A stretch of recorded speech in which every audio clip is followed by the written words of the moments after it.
अभी नकलियो, कैसे हो? बहुत दिनों बाद मुलाकात हो रही है आज आप लोगों से।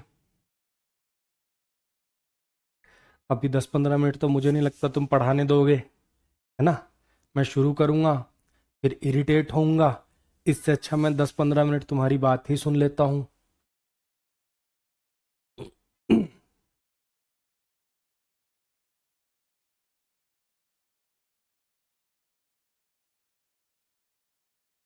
सर, आपके पिताजी का ऑपरेशन हो गया सही से? हाँ जी, सही से हो गया। ठीक है, ऑपरेशन ठीक हो गया। रिकवरी भी उनकी अच्छी चल रही है। सब ओके रहा, मतलब सब बढ़िया रहा।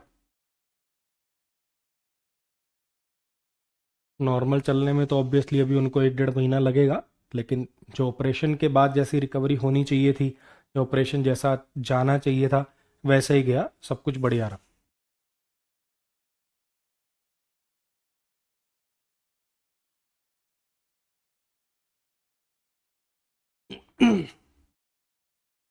एरर प्रो बुक कब आएगी?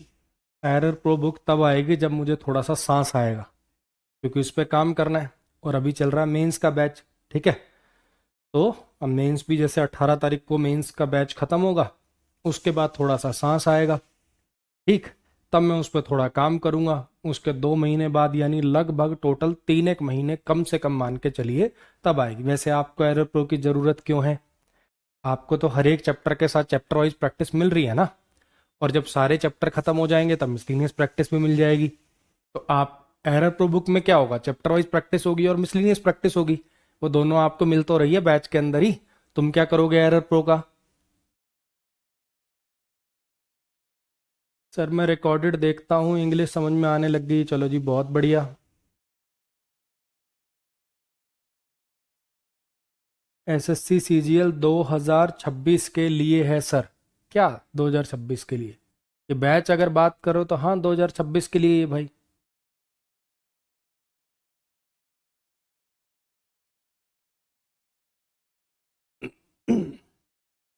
आप बहुत अच्छा पढ़ाते हो, 15 क्लास ली हैं।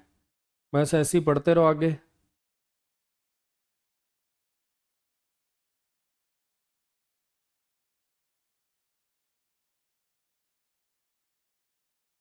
मैं लाइव सिर्फ बोलने आया, एंटोनिम सिनोनिम वाली वीडियो में 21 नंबर। क्या कह रहा है? 21 के बाद पीडीएफ और वीडियो अलाइंड नहीं है। चलो जी, चेक करा लेंगे। सीपीओ मेंस के लिए बैच लेके आओगे? नहीं भाई, सॉरी, सीपीओ मेंस के लिए कोई बैच पॉसिबल नहीं हो पाएगा।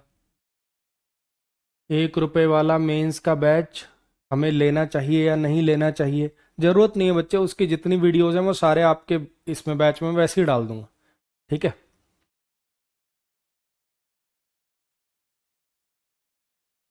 आपके पिताजी ठीक है? हाँ बच्चे, ठीक है। ऑपरेशन सब ओके रहा, रिकवरी ठीक है उनके, सब बढ़िया है।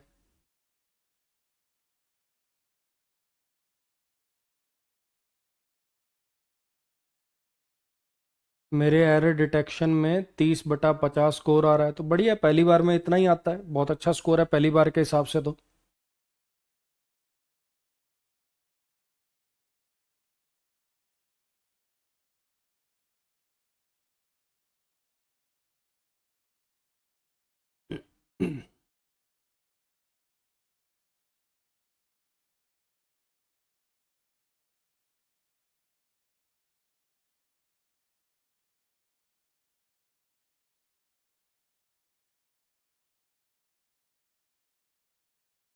मैं फर्स्ट ईयर में हूँ, कोई टिप्स दे दो। टिप्स बच्चे कुछ अलग से नहीं है। आपकी बेसिक्स की जब क्लास खत्म हुई थी तो वहाँ पे बेसिक्स की प्रैक्टिस के साथ स्ट्रेटजी बताई थी आपको। स्ट्रेटजी वही है। चाहे आप मेरे से ऐसे लाइव क्लास में पूछ लो, हैं, चाहे कहीं तुम्हें मिल जाऊं बाहर किसी मीटअप वगैरह में, वहां पूछ लो, चाहे मेरे घर आके पूछ लो, स्ट्रेटजी वही रहेगी। स्ट्रेटजी कुछ अलग नहीं। ठीक है, स्ट्रेटजी नहीं बदलेगी, स्ट्रेटजी वही है, करना वही है। बस ध्यान रखना, जो भी बच्चे कॉलेज में, आप अपने कॉलेज के एग्जाम को प्रायोरिटी देना। ऐसा ना हो कि इस पे ज़्यादा ध्यान दे दिया और कॉलेज के पेपर में फेल हो गए। ठीक है। जितना 1-2 घंटे रोज के इस चीज़ के लिए निकाल पाओ, अच्छी बात है, वो आपको आगे एडवांटेज देगा। लेकिन प्रायोरिटी कॉलेज वाले एग्जाम को ही देना।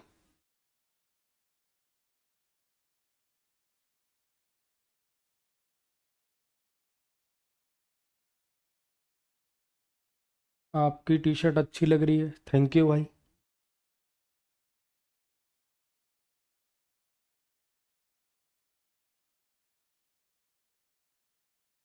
वो कैब में टेस्ट आ गया। मैंने भेजे तो बहुत टाइम से हुए थे, वो कैब की वीडियो के नीचे भी टेस्ट अगर डल गए हैं तो बहुत अच्छी बात है भाई। जैसे आपको अगर देख पा रहे होगे, जैसे ये सारे फीचर ये मेरे ही थोड़ा सा, मैं ना मतलब समझ लो कि थोड़ा सा छोटा सा ओसीडी तो है मुझे। जैसे ये वीडियो है आपकी, ठीक है। पहले क्या होता था आपने देखा होगा, इधर लिखा होता है क्लासेस, इधर लिखा होता है शीट और इधर लिखा होता है टेस्ट। तो क्लासों की जो शीट है वो इधर डलती थी। फिर मैंने कहा यार इधर तो मैथ की भी डलेंगे, इंग्लिश की भी डलेंगे, रीजनिंग की भी डलेंगे, ऐसे तो खिचड़ी बन जाएगी। कौन सी वीडियो के नीचे कौन सी शीट है यही ढूंढने में बच्चे को 10 मिनट लग जाएंगे। तो मैंने कहा पीडीएफ का ऑप्शन डलवाओ यहाँ। वीडियो के नीचे ही होना चाहिए पीडीएफ का ऑप्शन। अलग से शीट का क्या करेगा बच्चा, उसी वीडियो की पीडीएफ देखनी है, कट से वहां पे करेगा, बात खत्म। फिर पीडीएफ डलने का ऑप्शन आ गया। फिर पीडीएफ एक डलती थी, मैं क्या एक से काम नहीं चलेगा, दो तीन का ऑप्शन होना चाहिए। विद एनोटेशन वाली, विदाउट एनोटेशन वाली, कल को कोई और एक्स्ट्रा पीडीएफ भी देनी है तो उसमें ऑप्शन आ गया पीडीएफ डालने का। फिर मैंने कहा यहाँ टेस्ट का ऑप्शन भी डाल लो। जैसे अब मान लो वोकेबलरी की वीडियो है, तो अगर वही वोकैब वाले क्वेश्चन आपको टेस्ट की फॉर्म में मिल जाए, अगर वोकैब वाले क्वेश्चन आपको टेस्ट की फॉर्म में मिल जाए जैसे पेपर में आए थे, तो थोड़ा सा और आसान हो जाएगा आपके लिए प्रैक्टिस करना। हालांकि एक चीज मैं बता दूं आप लोगों को, वोकैब में अगर ये टेस्ट अभी आ गए हैं तो आप ऐसा करना, पहले वोकैब की सारी वीडियोस निपटाना फिर टेस्ट लगाना। ऐसा मैं क्यों कह रहा हूं बताता हूं आपको। अभी मान लो आपको मैंने एक वर्ड पढ़ाया, आपको उसका मीनिंग याद हो गया, लेकिन जो टेस्ट में चार ऑप्शन है उनके मीनिंग तो नहीं आते ना अभी आपको। टेस्ट में तो चार ऑप्शन होंगे, उनके मीनिंग तो आते नहीं आपको, फिर आप परेशान होगे, है ना। तो पहले आप सारी वीडियोस निपटा लो, ताकि जो ऑप्शन वाले वर्ड हैं वो भी आपके मैक्सिमम कवर हो जाएं। फिर एक एक करके टेस्ट लगा लेना। अभी सीधे टेस्ट मत लगाओ। मेरी बात आ रही है समझ में। या फिर मैं ऐसा कर लेता हूँ, या फिर ऐसा करता हूँ कि ये वीडियो से हटवा देता हूँ, क्योंकि वीडियो के साथ डाल लूंगा तो फिर आप लोग साथ लगाए बिना मानोगे नहीं, फिर परेशान होगे। इनको मैं क्या करता हूँ, वीडियो के एंडिंग में डलवा देता हूँ, ताकि जब आप सारी वीडियो देख लो फिर टेस्ट लगा लो। देख लेंगे जैसे मुझे सूटेबल लगेगा। बस अभी के लिए ये बता रहा हूं आपको। क्या रूट वर्ड की नोट्स बनानी है? नोट्स किसी चीज की जरूरत नहीं है बच्चे, पीडीएफ डाउनलोड कर लो, रिवाइज कर लो, कितने की है वो। फिर वही एरर प्रो कब आएगा, एरर प्रो कब आएगा? बच्चे एरर प्रो जब आएगा तब आएगा, तुम्हें एरर प्रो की क्या जरूरत है, तुमने पेड बैच ले तो रखा। एरर प्रो बुक में क्या होगा, चैप्टर वाइज क्वेश्चन होंगे और मिसलिनियस एरर होंगे, यही तो होगा प्रैक्टिस के लिए। मिस पहले तो चैप्टर वाइज एरर और सेंटेंस इंप्रूवमेंट और फिर मिसलिनियस, यही होगा उसमें, और वो सब तुम्हें इस बैच में मिल तो रहा है। इसी बैच का तो कंटेंट होगा एरर प्रो में, और कुछ अलग थोड़ी होगा। तुम्हें क्यों चाहिए एरर प्रो, बताओ। ऐसा उसमें कुछ है जो तुम्हें अभी नहीं मिल रहा हो तो बात और है। तुम क्यों एरर प्रो के चक्कर में पड़े हो? एंटोसिनो कैसे ट्राई करूं, कैसे ट्राई करूं मतलब फोटो लगा रखी है, नेमोनिक्स लगा रखी है, ज्यादा ज्यादा वर्ड याद कर। ये बात मैं वोकैब की वीडियोस में भी बहुत बार बोल चुका हूं मेरे भाई।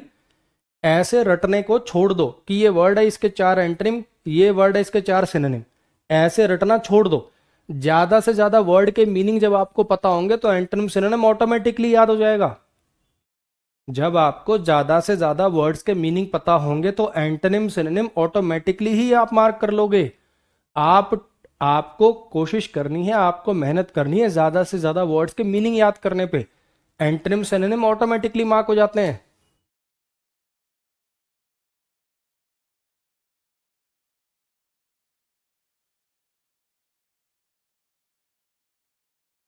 एडिटोरियल पढ़े या बुक पढ़े आरसी के लिए, बताया तो था थ्योरी वाली क्लास में, जो आपका स्ट्रेटजी वाली क्लास में बताया नहीं।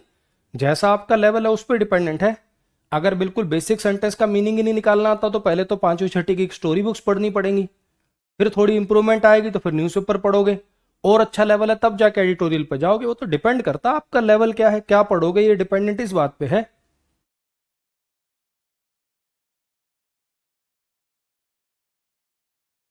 इंग्लिश में मज़ा आ रहा है, इंग्लिश का डर खत्म हो रहा है। चलो जी, बहुत बढ़िया।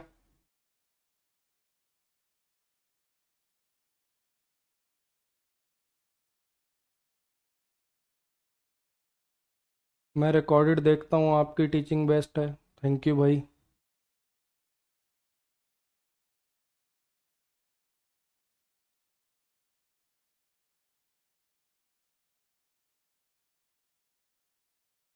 चलो करें अब शुरू।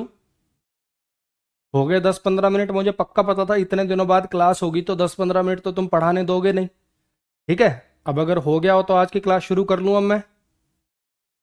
बताओ, अगर हो गया हो तो आज की क्लास शुरू कर लूँ मैं?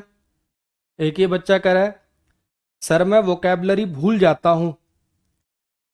मेरे भाई अब ये बात शायद थोड़ी सी तुझे कड़वी लगेगी। अगर एक टीचर जो वोकैबलरी ऐसे पढ़ा रहा है कि एक वर्ड है उसका मीनिंग लिखा हुआ, उसको खुद टीचर बोल के बता रहा है, उस वर्ड का नेमोनिक्स बनाया है उसने, एक उससे रिलेटेड फोटो लगाई है, एक सेंटेंस में उस वर्ड को कैसे यूज करते हैं ये दिखाया है, इतना सब कुछ थाली में परोसा जाने के बाद भी अगर आप वोकैब भूल रहे हो तो इसका मतलब अभी आपको एग्जाम क्रैक करने की थोड़ी सी नीयत कम है। अब 1-2 साल आराम से मौज काटिए, जब घर वालों का प्रेशर बनने लगेगा ना, जब खुद से जलालत आने लगेगी, अरे यार और कितने साल हैं, और कितने साल ऐसे भटकूंगा, अपने पैसे की रोटी तो खानी है, जिंदगी में तो कुछ करना है, जब वो खुददारी आ जाएगी ना तो अपने आप ही वो कैब याद होने लग जाएगी। ये तो बिल्कुल थाली में हलवे की तरह परोसी हुई वो कैब है, ये कैसे भूल रहे हो तुम? 2 बार रिवीजन के बाद तो भूलनी ही नहीं चाहिए। इसका ना नीयत थोड़ी सी अभी कम है, जब बन जाएगी तो बात बन जाएगी। लाइव में 2x का ऑप्शन नहीं आ रहा। लाइव में 2x का ऑप्शन कैसे आएगा? है लाइव में 2x का ऑप्शन कैसे आएगा? अभी मतलब यहां तक मैंने क्लास ली है तो 2x का दबा के आगे पहुंच जाएगा क्या मुझसे? और दूसरी बात बच्चे, यूट्यूब से कंपेयर मत किया करो। यूट्यूब वर्ल्ड की सबसे बड़ी कंपनी है, वो चीजें यहां बनाना हमारे लिए संभव नहीं। ये लाइव में आगे पीछे करने का ये ऑप्शन बहुत कम ऐप के पास है जो कि आपको यहां मिल रहा है। ठीक है, तो कृपया करके जो जरूरी चीजें हैं वही मांगे।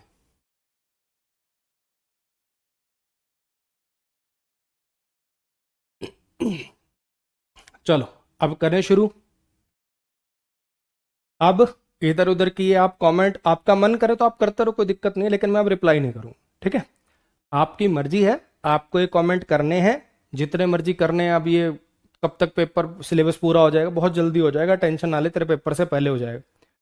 जितने आपको करने अब करते रहना। अब मैं अपना आज की क्लास शुरू कर रहा हूं।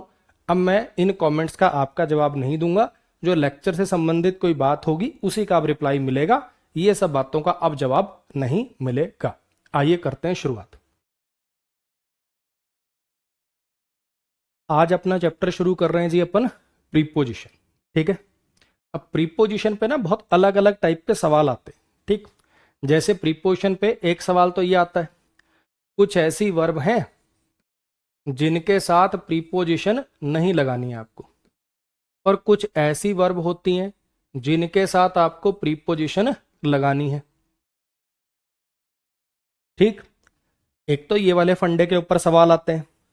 दूसरा हो सकता है कुछ इस टाइप के सवाल, जैसे विद और बाय में क्या फर्क है, विद कब लगाना है, बाय कब लगाना है, इन और इनटू में क्या फर्क है, इन कब लगाना है, इनटू कब लगाना है, इस टाइप के।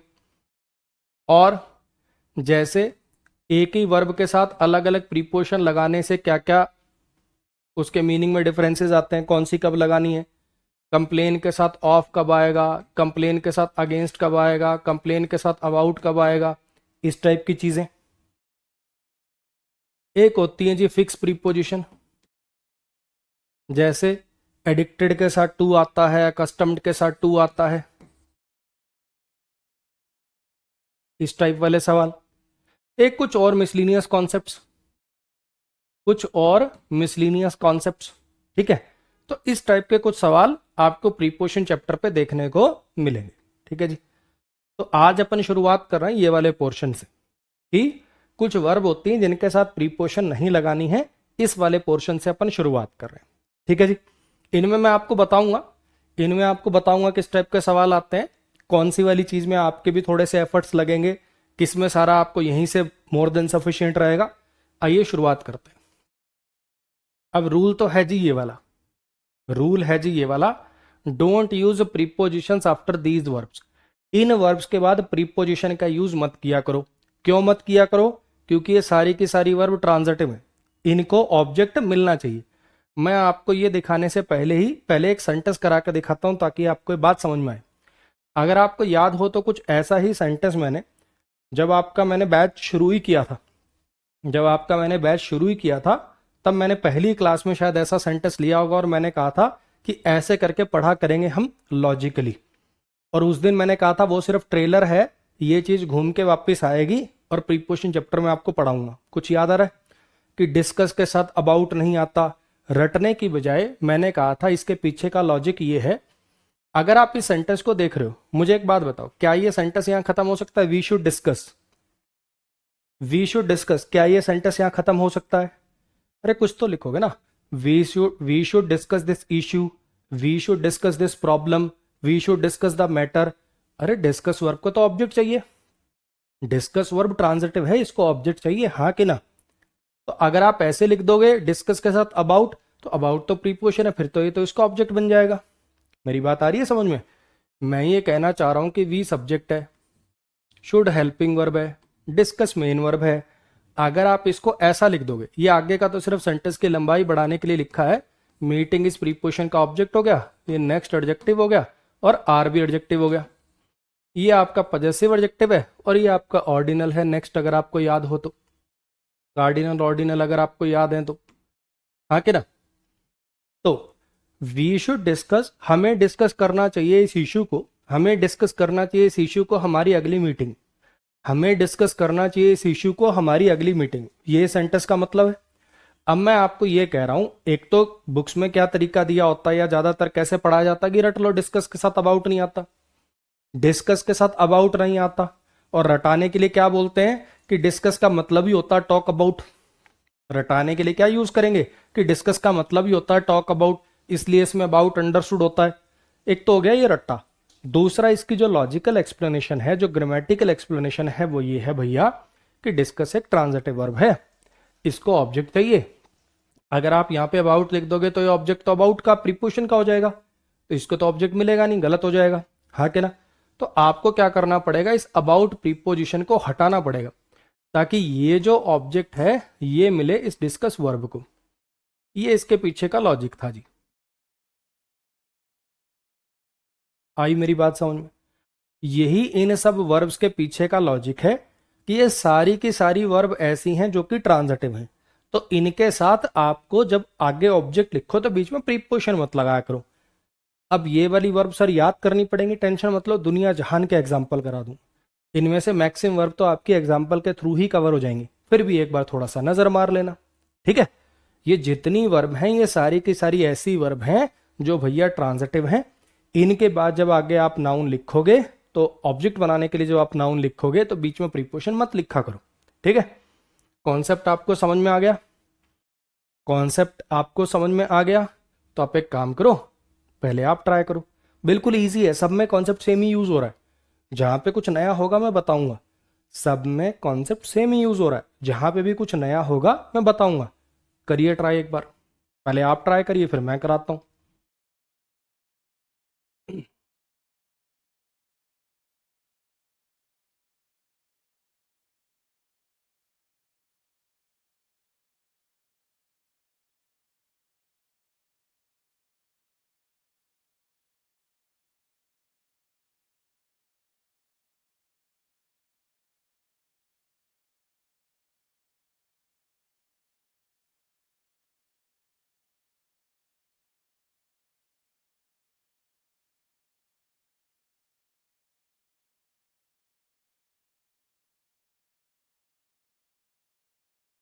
रिकॉर्डेड वीडियोस देखती हूँ, यही कहना है। अच्छा पढ़ा, थैंक यू, थैंक यू बच्चे।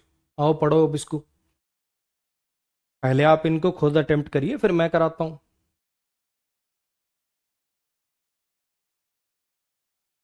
और ये जो टाइम दिया है बच्चे, ये ऐसा टाइम पास का टाइम नहीं है। मुझे तो आते ही है, तुम्हें सिखाने के लिए समय दे रहा हूँ ना, कि तुम्हारा खुद से दिमाग चले। अच्छा ये बात हो गई, अच्छा ये इसका ऑब्जेक्ट, अच्छा इसलिए हटा रहा हूँ। वो चीज़ दिमाग में बैठे। ये नहीं है कि मैं तुम्हें करने के लिए टाइम दे रहा हूँ, इतनी देर में तो उधर चैटिंग में लग गया या रील देखने लग गया।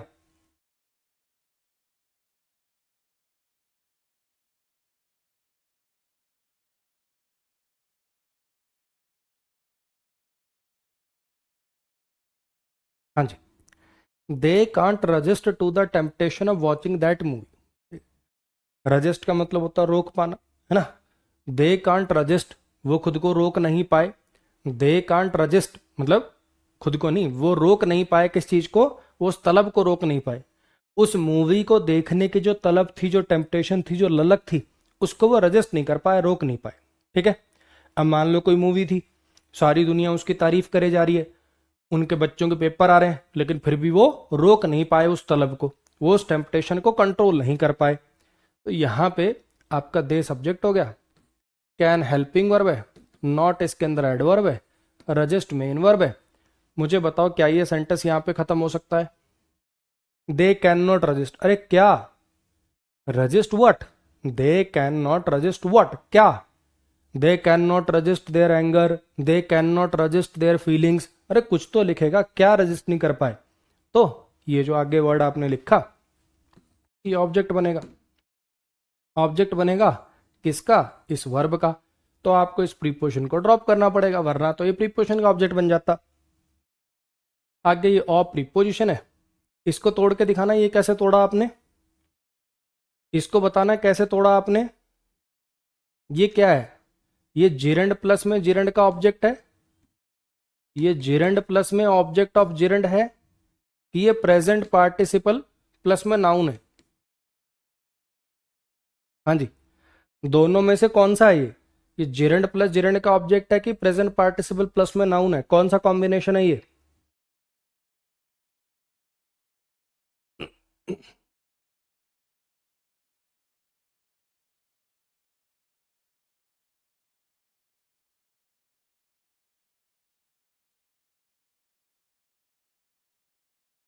हाँ जी, आपको क्या लगता है इन दोनों में से कौन सा कॉम्बिनेशन है ये सारी बातें हो चुकी हैं बैच में 50 बार। मूवी कुछ देखेगी कि मूवी को देखा जा रहा है? प्रेजेंट पार्टिसिपल प्लस नाउन के कॉम्बिनेशन में तो ये नाउन इसका डूअर होता है ना। फ्लाइंग बर्ड्स, उड़ते पक्षी, क्राइंग चाइल्ड, रोता वो बच्चा, हाँ कि ना? तो अगर आप इसको प्रेजेंट पार्टिसिपल प्लस नाउन लिख दोगे तो इसका मतलब होता है देखती हुई मूवी, ऐसी मूवी जो कुछ देख रही है। तो समझ जाइए कि ये वाला कॉम्बिनेशन सही नहीं है, सही कॉम्बिनेशन है ये वाला। कुछ याद आ गया? ये बनेगा जिरंड, टेम्पटेशन किस चीज की? देखने की। Watching what? Watching movie. आई मेरी बात समझ में? ये बनेगा जिरंड जो कि इस प्रीपोजिशन का ऑब्जेक्ट बनेगा, और ये वाला जो नाउन है ये बनेगा ऑब्जेक्ट ऑफ जिरंड। क्लियर होगी मेरी बात? ये वाला जो नाउन है ये बनेगा ऑब्जेक्ट ऑफ जिरंड।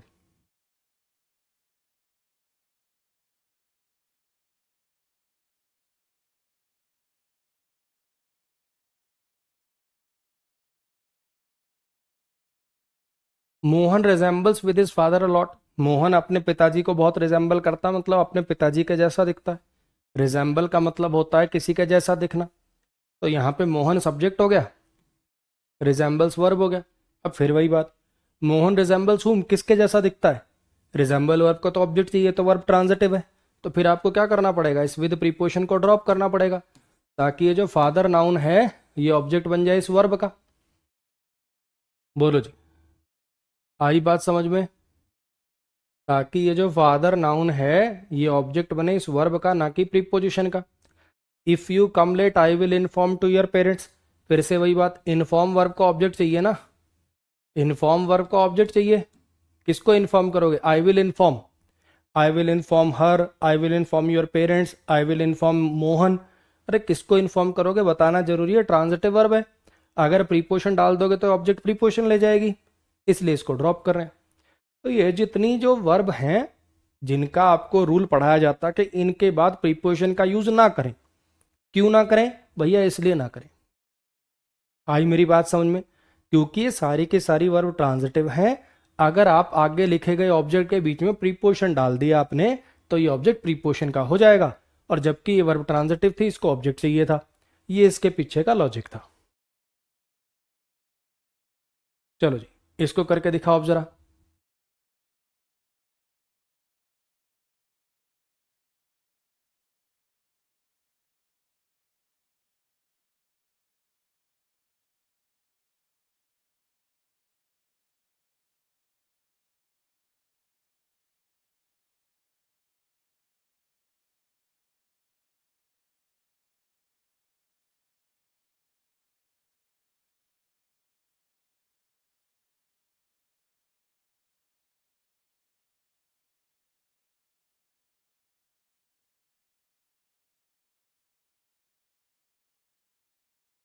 कार्तिक भाई, ज़्यादा ज़्यादा प्रैक्टिस बढ़ाते रहिए, 80% से 90% भी हो जाएगा, 100% भी हो जाएगा, और कोई सोल्यूशन नहीं है। प्रैक्टिस की कमी है, बस प्रैक्टिस और करिए।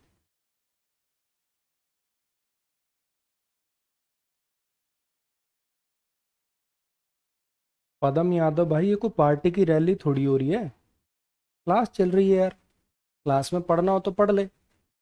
तो लगा हुआ फलानी पार्टी जिंदाबाद, फलाना नेता जिंदाबाद, ये कोई यार रैली थोड़ी चल रही है भाई, है मेरे भाई, कोई रैली चल रही है? पढ़ ले यार। पार्टी का प्रचार करना है अपना, जाके कोई गली मोहल्ले में चौक पे खड़े होकर स्पीकर लेके वहां कर, यहाँ क्या कर रहा है? इससे तो बेइज्जती करा रहा था उस पार्टी की, ये हरकत करके तो।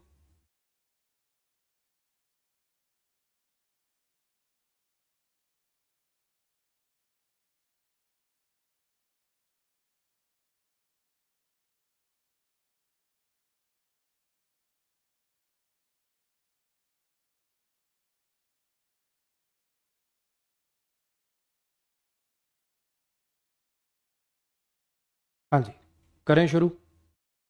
Einstein explained about the theory of relativity. Einstein ने एक्सप्लेन करी, क्या एक्सप्लेन करी? ये सेंटेंस यहाँ खत्म कर सकते हैं, आइंस्टीन एक्सप्लेन्ड। कुछ तो लिखोगे, Einstein explained this concept, Einstein explained this theory, Einstein explained this concept, this question, कुछ तो लिखेगा।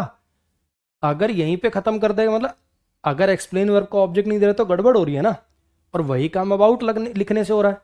अगर ये अबाउट लिख दिया तो ये थ्योरी ऑफ रिलेटिविटी तो अबाउट प्रीपोजिशन का ऑब्जेक्ट हो जाएगा, तो गड़बड़ है। तो फिर आपको यहाँ पे क्या करना पड़ेगा? ये सब्जेक्ट हो गया, ये वर्ब हो गया। ये जो थ्योरी ऑफ रिलेटिविटी है, ये पूरा का पूरा आप एक ही रख लेना, इसको अलग अलग मत तोड़ना, ठीक है? पूरा का पूरा एक ही चीज का नाम है, तो इसको अलग अलग मत तोड़ो। तो ये जो आपका थ्योरी ऑफ रिलेटिविटी है, ये ऑब्जेक्ट होना चाहिए था इस वर्ब का। अबाउट लिखने से तो गड़बड़ हो जाएगी, तो इसको हटा देंगे।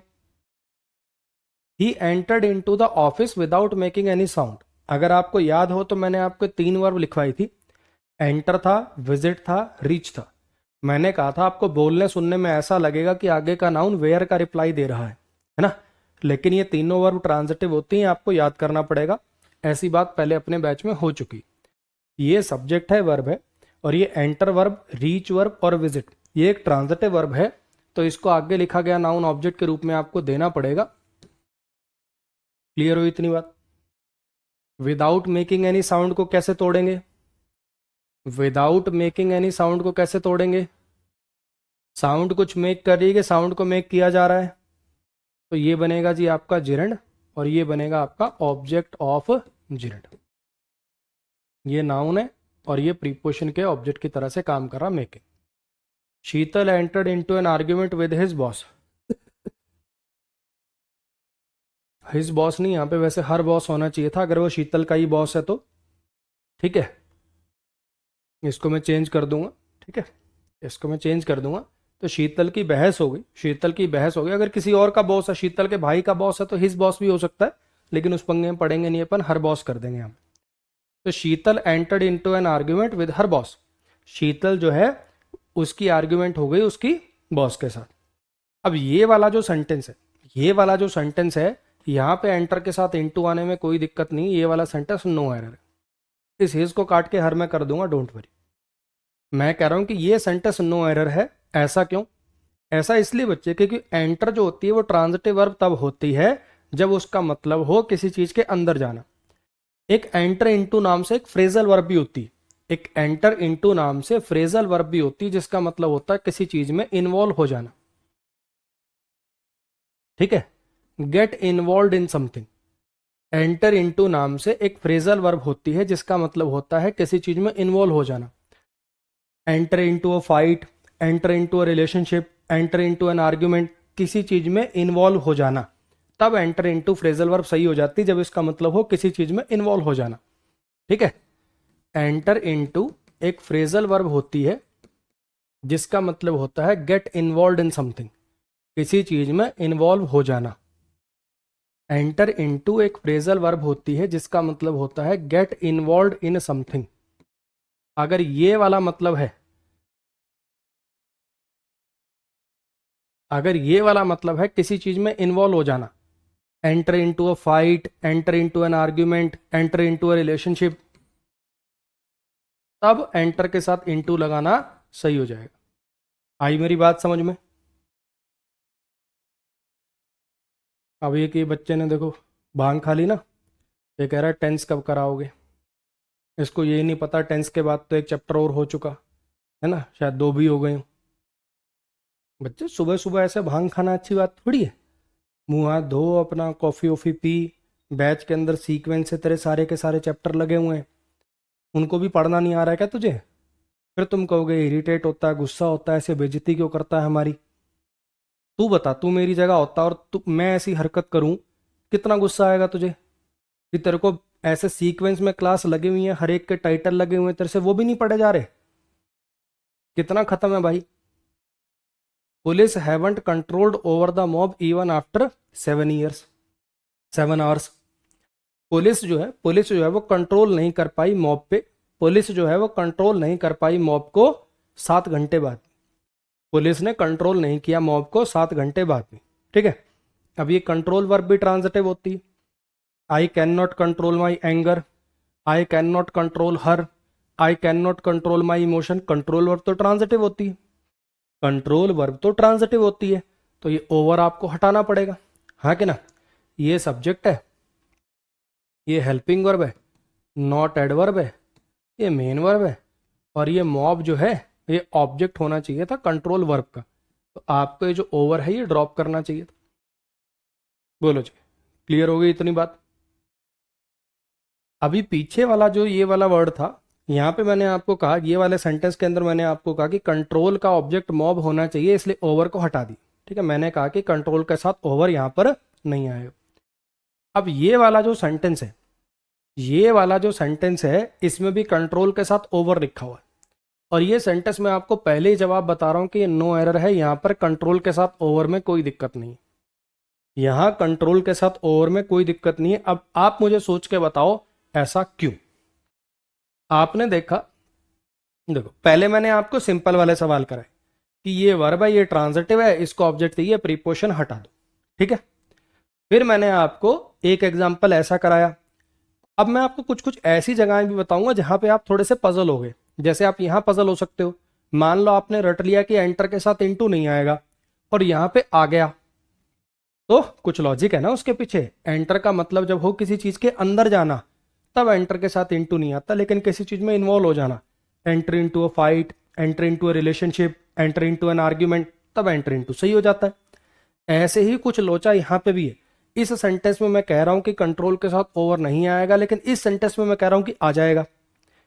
आप आसानी से इस जवाब पे पहुंच जाओगे अगर आप इस सेंटेंस को तोड़ दो, थोड़ा सा सोचो। जवाब बताओ मुझे कि यहां कंट्रोल के साथ ओवर कैसे आ गया।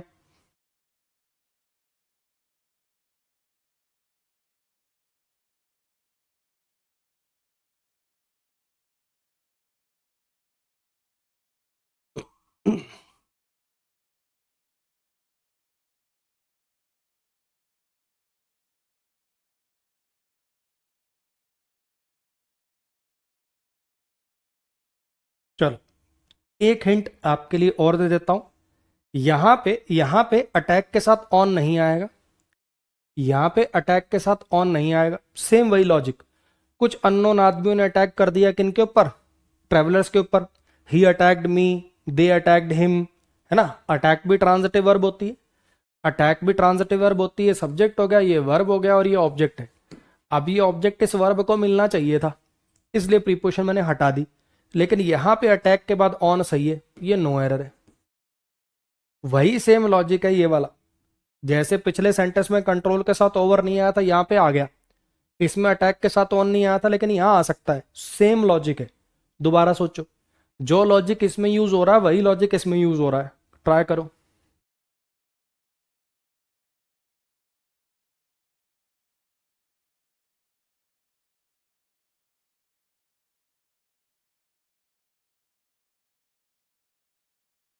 वो कैब में मजा आ रहा है, डेली एक क्लास कर रहा हूँ, बहुत बढ़िया भाई। बहुत बार बोलता हूँ बच्चे में कि ना, फोटोनेमेनिक्स वाली वोकैब आपको किसी के कोर्स में मिलेगी नहीं। ठीक है। 100-200 वर्ड फोटोनेमेनिक्स से पढ़ाना और बात है, और 2000-3000 वर्ड पढ़ाना फोटोनेमेनिक्स से और बात है। एक एक वर्ड कि स्लाइड बनने में 20 से 25 मिनट खुद खर्च किए मैंने। वैसा कंटेंट आपको कहीं मिलेगा नहीं, ऐसा पका पकाया हलवा। अब काफ़ी बच्चे उसमें भी पूछते हैं कि सर वोकैब हमें किसी बुक से करनी चाहिए कि आपकी जो स्लाइड है फोटोनेमोनिक्स वाली इनसे करनी चाहिए। मैं कहता हूँ खुद करके देख एक बार, सो करके देख। ईडीएम जो है एक बार वहां से पढ़ के देख ले। ठीक है, 50 ईडीएम कराता हूँ मैं लगभग एक क्लास में, 50 ईडीएम वहां से पढ़ और 50 ईडीएम मेरी क्लास से पढ़। फिर देख कि तुझे कौन से जल्दी याद हुए। वहां पे जब तू पढ़ेगा वहां पे तेरे को कोई ओरिजिन बताने वाला नहीं है, वहां पे कोई सेंटेंस नहीं है उनके ऊपर, तो काफी जो जबरदस्ती रटेगा तू। और रटी हुई चीज को याद करने के लिए तुझे 7-8 रिवीजन लगानी पड़ेंगी, और उसकी भी फिर भी कोई गारंटी नहीं है कि भूल जाए।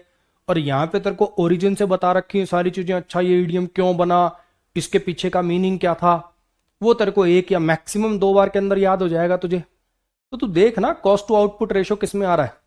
जो पका पकाया बिल्कुल ऐसे हलवा मिल रहा है उसको तो पहले कंप्लीट कर, फिर कुछ और सोचियो। बहुत बढ़िया जी, काफी बच्चे सही आंसर तक पहुंच गए।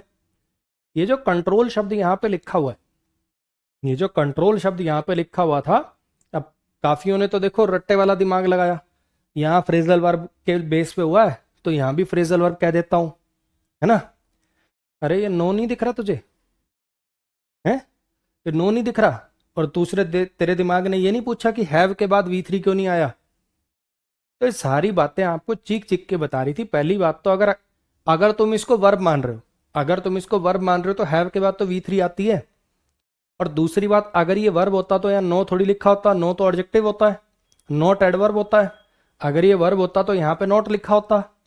ये सारी बातें आपको चीख चीख कर बता रही हैं कि ये कंट्रोल शब्द नाउन है, ये सब्जेक्ट है, ये मेन वर्ब है, और ये कंट्रोल शब्द ऑब्जेक्ट की तरह से काम कर रहा है, और ये नाउन है। यहाँ पर उनका कोई कंट्रोल नहीं है, कंट्रोल करना मतलब नहीं है यहाँ पर।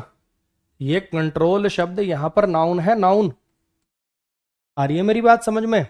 आई have no control on my anger, I have no control on my feelings.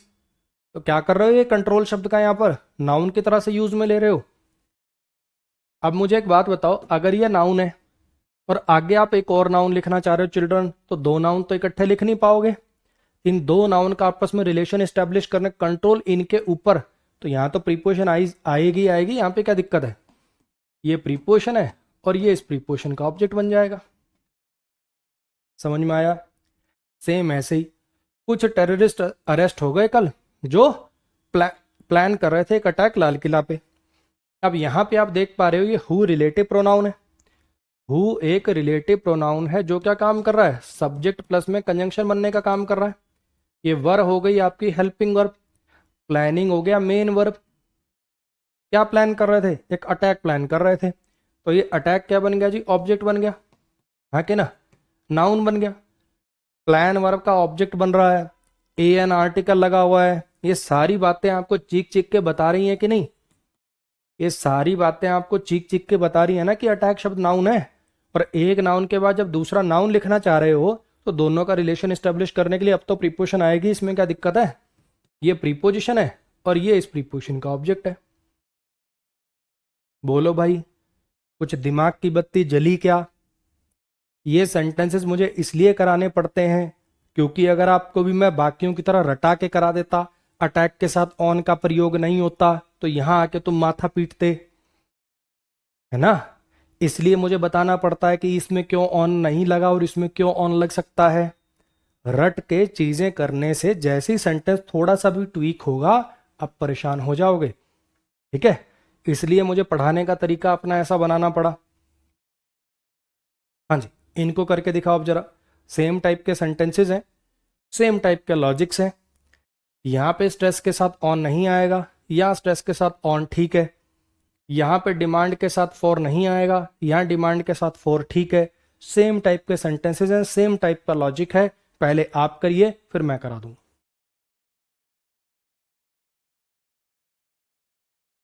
संतोष भाई, ऐप को अनइंस्टॉल करके वापस इंस्टॉल करके देखो, फिर भी इशू रिजॉल्व ना हो तो सपोर्ट टीम को मैसेज करिए।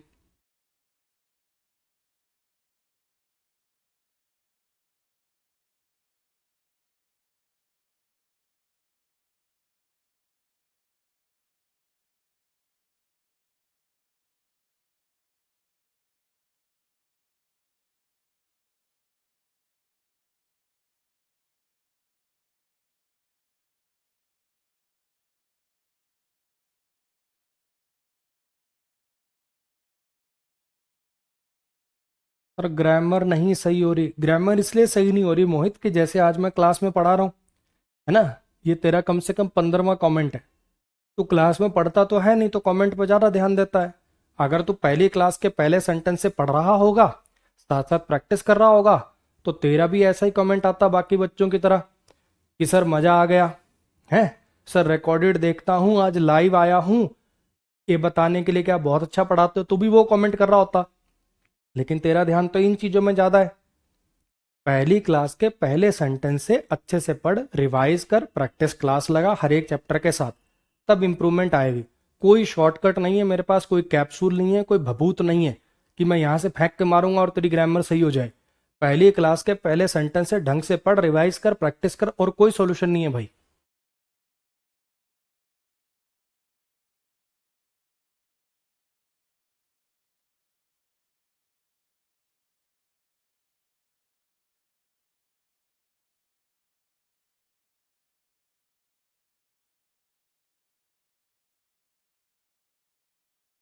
हाँ जी, करें इनको discuss. All the members stressed on the implementation of the new policy. सबके सब मेंबर्स ने स्ट्रेस किया। सबके सब मेंबर्स ने स्ट्रेस किया का मतलब है बेसिकली सपोर्ट करा। सबके सब मेंबर्स ने सपोर्ट करा इम्प्लीमेंटेशन ऑफ द पॉलिसी को। यहां पे स्ट्रेस का मतलब है सपोर्ट वाला, ठीक है। अब ऐसे वाले मीनिंग में मतलब बेसिकली जब स्ट्रेस वर्ब होती है, जब स्ट्रेस शब्द एक वर्ब की तरह से काम करता है, स्ट्रेस्ड समथिंग, स्ट्रेस समथिंग का मतलब होता है सपोर्ट समथिंग, किसी चीज का जोर शोर से सपोर्ट करना। जब स्ट्रेस वर्ब होती है तब इसका मतलब होता है किसी चीज का जोर शोर से सपोर्ट करना। उस केस में ये ट्रांजिटिव होती है। ये जो ऑब्जेक्ट है इस वर्ब को मिलना चाहिए था, इसलिए ऑन प्रीपोजिशन हट गई। अब फिर बता रहा हूं मुझे ऐसे क्यों पढ़ाना पड़ता है सारी बातों को। सर हमने तो स्ट्रेस के साथ ऑन लगा हुआ देखा है, स्ट्रेस ऑन मी। सर ऐसे तो मैंने बहुत सुना है।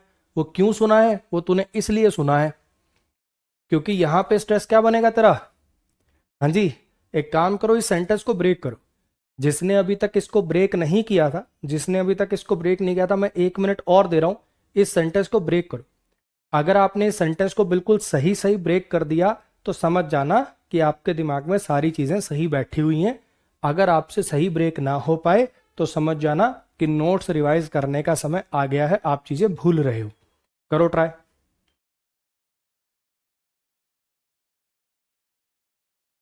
मैं अभी आर्टिकल चैप्टर में हूँ, सिर्फ थैंक यू बोलने आया हूँ।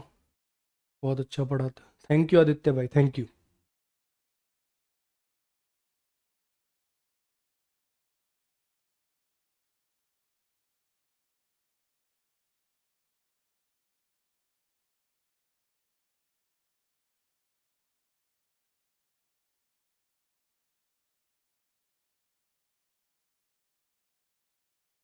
हाँ जी, if you want to bend this rod ले सम स्ट्रेस ऑन इट।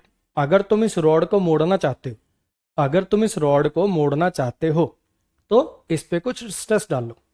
अब आप देख पा रहे हैं इफ हो गया जी कंजंक्शन, ठीक है।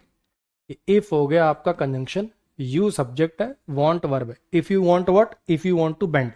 ये जो टू बेंड है ये एक इन्फिनेटिव है जो कि ऑब्जेक्ट की तरह से काम कर रहा है, ठीक है। अगर अभी भी आप वैसे वाले घमचक्कर बच्चे हो, अगर आप में से अभी भी ऐसा कोई नकली बालक है, होंगे 5 7 10 जरूर होंगे, जो कहेंगे कि टू प्रीपोजिशन और बेंड उसका ऑब्जेक्ट है। एक काम करो, ऐसे रैपट लो और बढ़िया वाला पड़काओ एक अपने, ठीक है। इतनी जोर से मारना कि मम्मी भागी भागी आए, क्या हुआ बेटा क्या हुआ, क्योंकि तुम ये डिजर्व करते हो। पहली बात तो वांट वर्ब ट्रांजिटिव है तो इसको ऑब्जेक्ट चाहिए। अगर तू टू प्रीपोजिशन और इसको इसका ऑब्जेक्ट बना देगा तो इसको ऑब्जेक्ट कहां से मिलेगा। दूसरी बात, अगर ये टू प्रीपोजिशन है तो बेंड तो वर्ब होती है, वर्ब कब से प्रीपोजिशन का ऑब्जेक्ट बनने लगी। तो करी ना तने बेवकूफाना हरकत। तो बढ़िया वाला पड़का एक अपने आप के। तो ये जो टू बेंड है भैया, ये एक इन्फिनेटिव है जो कि वांट वर्ब के ऑब्जेक्ट की तरह से काम कर रहा है, ठीक है। अच्छा, ये जो रॉड है ये क्या बन रहा है, want what, to bend what, this rod. तो यहां पे ये जो टू बेंड इन्फिनेटिव है इसके ऑब्जेक्ट की तरह से काम करेगा, ये बन जाएगा जी ऑब्जेक्ट ऑफ इन्फिनेटिव। ये दिस आपका डेमोन्स्ट्रेटिव एडजेक्टिव हो गया, आपको पता ही, ठीक है। अब यहां पे आप देख पा रहे हैं आगे लिख दी वर्ब, सीधी वर्ब लिख देना। किसी क्लॉज के शुरू में हिंट होता है इंपेरेटिव का, अंडरस्टूड सब्जेक्ट इसका यू होता है, हाँ कि ना। ये इंपैरेटिव वर्ब आपने लिख दी। अच्छा, ले माने डालना, क्या डालो जी, स्ट्रेस डाल लो। ये ऑब्जेक्ट बन गया जी आपका, नाउन बन गया। सम क्या बन गया, क्वांटिटेटिव एडजेक्टिव बन गया। किस चीज पे स्ट्रेस डालो, इस पे डालो। इस बार तो स्ट्रेस नाउन है ना। आगे अगर प्रोनाउन लिखना है तो रिलेशन बनाने के लिए इस बार प्रीपोजिशन आने में क्या दिक्कत है? दिक्कत तब थी जब स्ट्रेस वर्ब था, दिक्कत तब थी जब स्ट्रेस वर्ब था, हाँ कि ना। और ये आपका जो प्रोनाउन है ये प्रीपोजिशन का ऑब्जेक्ट बन जाएगा। क्लियर हो गया? अगर आपने बिल्कुल सही सही ये ब्रेक कर लिया तो अपनी पीठ थपथपाइए, ठीक, कि आप सारी चीजें अच्छे से पढ़ रहे हो, रिवाइज कर रहे हो। अगर आपका ये गलत हो गया है तो बच्चे नोट्स रिवाइज करने का समय आ गया, आप चीजें भूल रहे हो। I will demand for more money from my father in law. मैं अपने ससुर जी से और पैसे मांगूंगा, है। आई सब्जेक्ट हो गया, विल हेल्पिंग वर्ब हो गया, डिमांड मेन वर्ब हो गया। आई विल डिमांड, क्या मांगूंगा, पैसे मांगूंगा। तो ये मनी क्या है, ये ऑब्जेक्ट होना चाहिए था इस मेन वर्ब का। ये फॉर प्रीपोजिशन यहाँ पे ड्रॉप होनी चाहिए थी। डिमांड एक ट्रांजिटिव वर्ब है। I will demand what, I will demand N apology from him, I will demand answers of my question.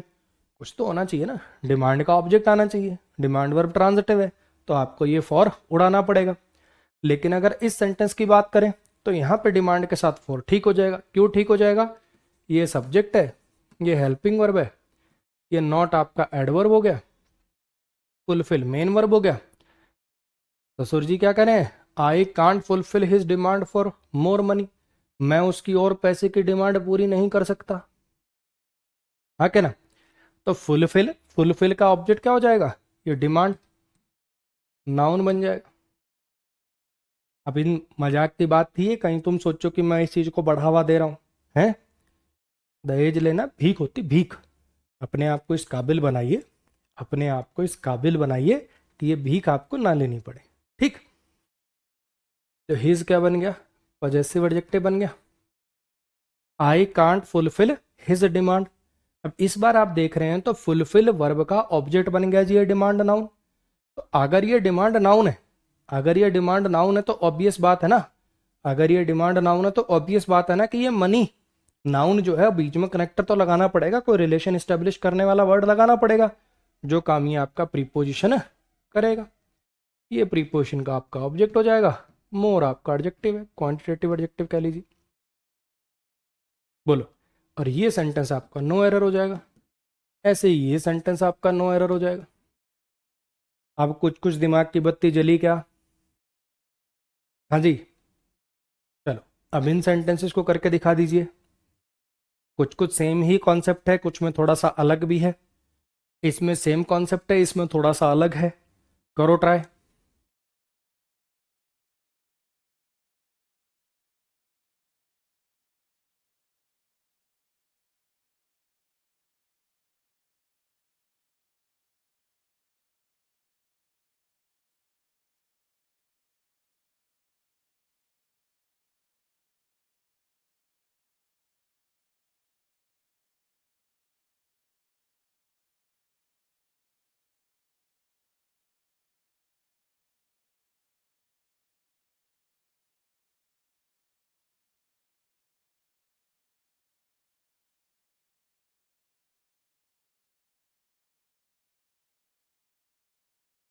Thank you साहिल भाई, तारीफ के लिए शुक्रिया।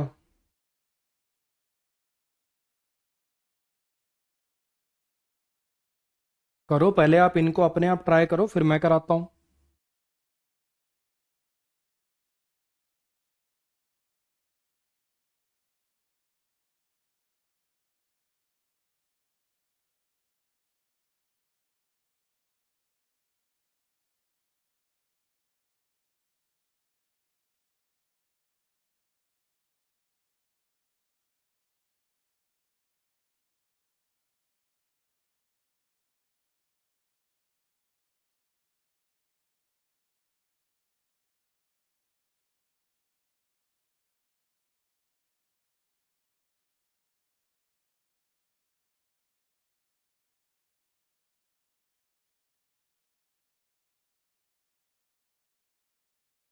एक ये हमारा पुराना दोस्त देवा भाई, देवा भाई की आदत है जब भी ये थोड़ी सी क्लास लगा लेता है फिर आके परेशान करता है, सर मैंने ये कर लिया, इतना सफिशिएंट है क्या?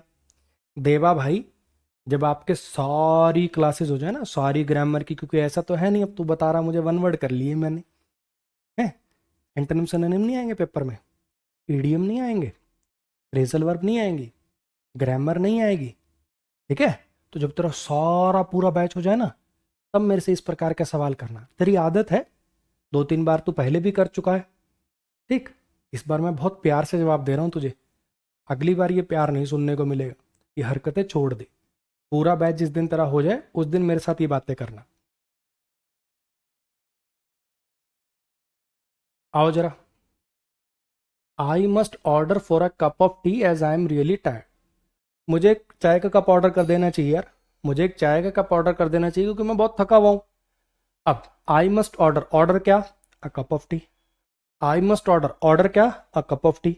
तो मुझे पता चल गया कि ये सब्जेक्ट है, ये हेल्पिंग वर्ब है, ये मेन वर्ब है, और ये कप ऑफ टी मेरा ऑब्जेक्ट बनना चाहिए था। तो इस वर्ब को ये ऑब्जेक्ट मिलना चाहिए था, ये फॉर प्रीपोजिशन को मुझे ड्रॉप करना चाहिए था। हाँ क्या ना? Sushil received an order for a cup of tea 30 minutes ago. Sushil को एक ऑर्डर आया, सुशील को एक ऑर्डर आया, मान लो ये सुशील की चाय की दुकान है, सुशील को एक ऑर्डर मिला है चाय के कप का 30 मिनट पहले, ठीक है? तो यहाँ पे सुशील सब्जेक्ट हो गया, ये वर्ब हो गया, ठीक? अब इस बार ये ऑर्डर क्या है? इस बार ये रिसीव्ड वर्ब का ऑब्जेक्ट है, हाँ कि ना? इस बार ये रिसीव्ड वर्ब का ऑब्जेक्ट है तो यानी नाउन है। अब मुझे एक बार बताओ, एक नाउन के साथ दूसरा नाउन आपको कनेक्ट करना, तो इस बार प्रीपोजिशन आने में कोई दिक्कत होगी क्या? नहीं होगी। इस बार प्रीपोजिशन आने में कोई दिक्कत होगी क्या? नहीं होगी, इसलिए सेंटेंस नो एरर हो जाएगा। अब आपको शायद समझ में आ गया होगा कि रट के करने में क्या दिक्कत होती है। अगर मैं भी आपको वैसे रटा के कराता कि कंट्रोल के साथ ओवर नहीं आता, अटैक के साथ ऑन नहीं आता, ऑर्डर के साथ फॉर नहीं आता, तो जैसे तुम ये सेंटेंस देखते माथा पीटते अपना। इसलिए मुझे उनके पीछे का लॉजिक बताने पड़ते हैं, समय लगता है, लेकिन उससे आप परेशान होने से बच जाओगे। अब इस सेंटेंस की अगर बात करें तो इसको भी कैसे जनरली बताया जाता है कि कंप्राइज वर्ब का मतलब ही होता है कंसिस्ट। कंप्राइज वर्ब का मतलब ही होता है कंसिस्ट ऑफ। जैसे कंसिस्ट के साथ ऑफ आता है, कंसिस्ट के साथ ऑफ आता है, कंसिस्ट कंप्राइज इनके मतलब होते हैं किसी चीज में कोई चीज होना। कंसिस्ट, कंटेन, कंप्राइज, इन तीनों वर्ब के मतलब होते हैं किसी चीज में कोई चीज होना, हाँ कि ना? इसमें से जो कंटेन और कंप्राइज होती हैं ट्रांजिटिव होती हैं, कंसिस्ट जो होती है उसके साथ ऑफ आता है। तो ऐसे पढ़ाया जाता है कि कंप्राइज का मतलब ही होता है कंसिस्ट ऑफ, इसलिए इसमें ऑफ अंडरस्टूड हो जाता है, या तो वैसे रट लिया, है ना? जो ग्रामेटिकल लॉजिक है इसके पीछे का वो ये कि ये ट्रांजिटिव वर्ब है भैया, ये ट्रांजिटिव वर्ब है, इसको ऑब्जेक्ट चाहिए। तो यहां पे अगर आप देख पा रहे हैं, दिस आपका डेमोन्स्ट्रेटिव एडजेक्टिव है, ये आपका सब्जेक्ट है, ये वर्ब है, और ये ऐसी वर्ब है जो ट्रांजिटिव है, इसलिए आपको इसको उड़ाना पड़ेगा ताकि ये जो कॉइन्स हैं ये इस वर्ब का ऑब्जेक्ट बन जाए। लेकिन अगर इस सेंटेंस की बात करें, अगर इस सेंटेंस की बात करें तो इसमें कंप्राइज के साथ ऑफ ठीक है। क्यों ठीक है? अब ये आप मुझे सोच के बताओगे। 1 मिनट दे रहा हूं मैं आपको, आप ट्राई करो। 1 मिनट दे रहा हूं मैं आपको, आप ट्राई करके मुझे बताओ। सोचो, इस बार कुछ अलग है। हर बार वाला फंडा नहीं है कि नाउन हो गया नाउन हो गया, हर बार वाला फंडा नहीं है, इस बार फंडा कुछ अलग है। करो ट्राई।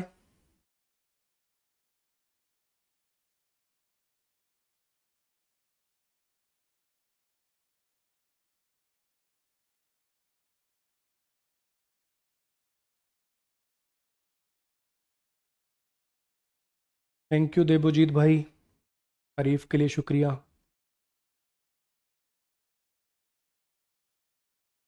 ग्रामर कितनी क्लास में ख़त्म हो जाएगी? लगभग मेरे ख्याल 20-25 क्लास बची होंगी आपकी, ख़त्म हो जाएगी।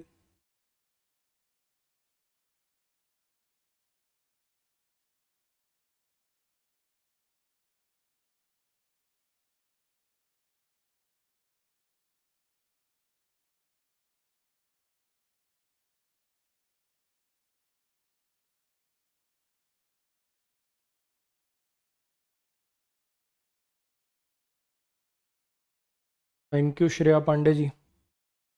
ये जो टीम है, इस सेंटेंस का मतलब क्या है? ये जो टीम है इसमें 11 प्लेयर्स हैं अलग अलग देशों के। अगर मैं इस सेंटेंस को ब्रेक करूं, तो ये कैसे टूटेगा? ये टीम आपका सब्जेक्ट हो गया, दिस डेमोन्स्ट्रेटिव एडजेक्टिव हो गया। ठीक है जी। अगर आप इस स्ट्रक्चर को देख रहे हैं, इसके बाद यहाँ पे कंप्राइज लिखा हुआ, तो इतनी बात तो आपको पता चल गई होगी कि ये नाउन वाउन की तरह से काम नहीं कर रहा है यहाँ पे, हाँ कि ना? इतना तो समझ में आ गया होगा कि वर्ब की V3 फॉर्म बना रखी है आपने, तो नाउन वाउन तो ये होगा नहीं। ये दो चीजें हो सकता है, या तो ऐसा हो सकता है कि ये आपकी लिंकिंग वर्ब हो और ये आपका पास्ट पार्टिसिपल हो जो कि एडजेक्टिव की तरह से काम कर रहा है और सब्जेक्ट कॉम्प्लीमेंट बन रहा है। ठीक है, एक तो ये चीज हो सकती कि इज आपकी लिंकिंग वर्ब हो गई और ये आपका जो कंप्राइज्ड है, जैसे वो लिखते हैं ना अपन, जैसे ये लिखा हुआ आई एम रियली टायर्ड, जैसे ये लिखा हुआ है ना आई सब्जेक्ट है, जैसे इस सेंटेंस में लिखा हुआ आई सब्जेक्ट है, ये लिंकिंग वर्ब है और ये टायर्ड एडजेक्टिव है, पास्ट पार्टिसिपल है, वर्ब की थर्ड फॉर्म है कि ना? जैसे ये आपका पास्ट पार्टिसिपल वर्ब की थर्ड फॉर्म एडजेक्टिव की तरह से काम कर रहा है, ऐसे ये भी पास्ट पार्टिसिपल एडजेक्टिव है जो वर्ब की थर्ड फॉर्म है, जो सब्जेक्ट कॉम्प्लीमेंट की तरह से काम कर रहा है। या तो ऐसे हो सकता है या फिर ये पैसिव हो सकता है ना, कि इस टीम में कंप्राइज किए गए हैं या इस टीम में डाले गए हैं 11 प्लेयर्स, या पैसिव हो सकता है। लेकिन पैसिव का ऐसा कोई हिंट नहीं है, कमेटी के द्वारा, बाय द कमेटी, ऐसा कुछ तो लिखा नहीं हुआ है ना। हो सकता है हालांकि कि ये हेल्पिंग वर्ब हो जाए, ये मेन वर्ब हो जाए और मैं मान लूं कि ये पैसिव है। ठीक है, लेकिन ज्यादा बेहतर स्ट्रक्चर मैं कहूंगा ये वाले को, बेहतर स्ट्रक्चर मैं कहूंगा इस वाले को। ये चल जाएगा, ऐसा नहीं कि ग्रामेटिकली गलत है इसको पैसिव मानना, लेकिन बेहतर स्ट्रक्चर इसको कह रहा हूं मैं। क्यों? क्योंकि यहां बाय प्लस डूअर वगैरह ऐसा कुछ दे नहीं रखा। तो अब मेरी बात समझो कि अगर ये एडजेक्टिव है जो सब्जेक्ट कॉम्प्लीमेंट की तरह से काम कर रहा है, अब ये कंप्राइज्ड कोई इनकी विशेषता तो बता नहीं रहा है ना। जैसे ये सेंटेंस है मान लो, अब इसी सेंटेंस में मान लो मुझे यू लिखना है यहाँ पे, ठीक है, आप उस सेंटेंस को भूल जाओ, मान लो ये सेंटेंस यहीं से शुरू हो रहा होता, अरे मैं तेरे से बहुत परेशान हो गया यार, मैं थक गया हूं तेरे से। अब अगर ये कहना है मुझे यहाँ पे टायर्ड यू लिखना है, तो फिर क्या लिखेंगे? कैसे लिख देंगे? आई एम रियली टायर्ड यू। बोलो, क्या ऐसा लिख सकते हैं क्या? आई am really tired of you करना पड़ेगा, हाँ कि ना? अगर ये सब्जेक्ट कॉम्प्लीमेंट बन गया और इसका इससे कोई रिलेशन नहीं है, आप नया नाउन प्रोनाउन लिखना चाहते हो तो प्रीपोजिशन डालनी पड़ती है ना। सेम ऐसे ही कंप्राइज्ड का 11 प्लेयर से कोई लेना देना नहीं है, आप एक नया नाउन लिखना चाहते हो तो आपको ये प्रीपोजिशन डालनी पड़ेगी, यस और नो? अब शायद आप मेरी मजबूरियां समझ पा रहे होंगे ना। अगर मैं भी आपको वैसे पढ़ा दूं, अगर मैं भी आपको ऐसे पढ़ा दूं कंप्राइज के साथ ऑफ नहीं आता, कंप्राइज के साथ ऑफ नहीं आता, तो जैसे ये सेंटेंस आएगा तो माथा पीटोगे। इसलिए मुझे इतनी डिटेल में बताना पड़ता है। क्लियर हो गया जी? आइए जरा इसको देख लीजिए। I met with my friend when I went to Delhi. ठीक है, मैं अपने दोस्त से मिला, मैं अपने दोस्त से मिला जब मैं दिल्ली गया था। ठीक है, I met with my friend when I went to Delhi, मैं अपने दोस्त से मिला जब मैं दिल्ली गया था। अब ये जो मीट वर्ब होती है ये भी ट्रांजिटिव वर्ब होती है। I met Rajesh, I met Kunal, I met Shalini. तो यहाँ पे आपको ये मीट के साथ ये जो विद है इसको ड्रॉप कर देना चाहिए, ताकि ये जो ऑब्जेक्ट है ये ऐसे मिल जाए इसको। लेकिन ध्यान रखिएगा, एक ये फ्रेजल वर्ब होती है जिसका मतलब होता है कोई अप्रिय घटना हो जाना। जब कोई एक्सीडेंट वगैरह हो जाए, कोई ट्रेजेडी हो जाए, ऐसे केस में ये जो मीट विद होती है एक फ्रेजल वर्ब की तरह से काम करती है। मीट विद एक फ्रेजल वर्ब भी होती है, मीट विद एक फ्रेजल वर्ब भी होती है जो किसी एक्सीडेंट, ट्रेजेडी, कोई भी मतलब अप्रिय घटना को दिखाने के लिए यूज करी जा सकती, कोई भी अप्रिय घटना को दिखाने के लिए यूज करी जा सकती है। अगर ऐसे केस में आप मेट विद लिखोगे तो ये नो एरर हो जाएगा। यहां पे मैं आपको स्टार मार्क करके एक बात बताना चाहता हूं। एक तो मेट के साथ विद कब आ सकता है? जब ये कोई अप्रिय घटना की बात हो रही हो। जब आप डिक्शनरी में टाइप करोगे ना, जब आप डिक्शनरी में टाइप करोगे तो वहां पे भी आपको मीट के साथ विद इस वाले मीनिंग में भी मिलेगा, लेकिन उसके ऊपर ब्रैकेट में लिखा होगा नॉर्थ अमेरिकन इनफॉर्मल। मीट के साथ विद ब्रिटिश इंग्लिश में नहीं लगाते, लेकिन नॉर्थ अमेरिकन इनफॉर्मल में I met with my friend भी चलता है। अब ये बात मैंने आपको क्यों बताई? ये बात मैंने आपको इसलिए बताई, मान लो इस सेंटेंस के अंदर आपको कोई और एरर नहीं दिख रहा, मान लो कि इस सेंटेंस में आपको कोई और एरर नहीं दिख रहा, फिर तो आप यही एरर करना। अगर कोई और एरर होता, अगर कोई और एरर होता, मान लो यहां पे वाइल लिखा होता। अब आपको पता है कि वाइल जो है वो तो पॉइंट ऑफ टाइम को रिप्रेजेंट नहीं करता, तो आप उस एरर को मार्क करते कि इस एरर को मार्क करते? आप उसको वीक एरर मान के छोड़ देते। स्टार मार्क करके लिख लीजिएगा, ठीक है। आप सब में से मैक्सिमम मुझे लगता है 90% बच्चों ने नोट्स खरीद रखे हैं मेरे प्रिंटेड वाले, जो अमेजोन फ्लिपकार्ट से मिलते हैं। वहां पे जब आप ये वाले सेंटेंसेस देखेंगे, वहां पे स्टार मार्क करके लिख लेना कि मेट विद अमेरिकन इंग्लिश में इनफॉर्मल में चल जाता है। ये एरर तभी मार्क करना है, ये एरर हमें तभी मार्क करना है जब सेंटेंस में कोई और एरर ना दिखे। अगर कोई और एरर है तो इसको वीक एरर मान के हम छोड़ देंगे। क्लियर हो गया? वहां पे स्टार मार्क करके ये बात आप नोट कर लीजिएगा।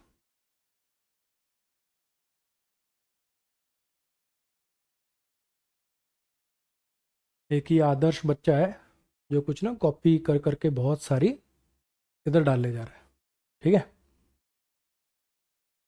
ये क्या कर रहा है, ये जो मैं लिखा हुआ है ना इसको चैट जीपीटी पे डाल रहा हूँ और इतना जो टेक्स्ट है यहाँ पे कॉपी कॉपी कर रहा है ये आदर्श बच्चे। इतना सा दूर है तू बैच खत्म होने से, तेरा इतना सा दूर है। प्लीज मेरी एक इच्छा पूरी कर दे, एक बार और कमेंट कर दे तू ये, ठीक है। ये जो तू हरकत कर रहा है बस एक बार और कर दे, ठीक। 3 गलतियां मैं माफ करता हूं अक्सर, 2 3 तो ऑलरेडी कर ही चुका है, बस एक बार और कर दे।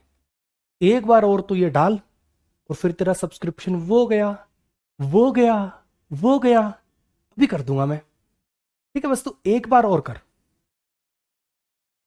अब अपन चल रहे हैं जी मिसलिनियस सवालों के ऊपर, ठीक है। जैसा कि मैंने आपको बताया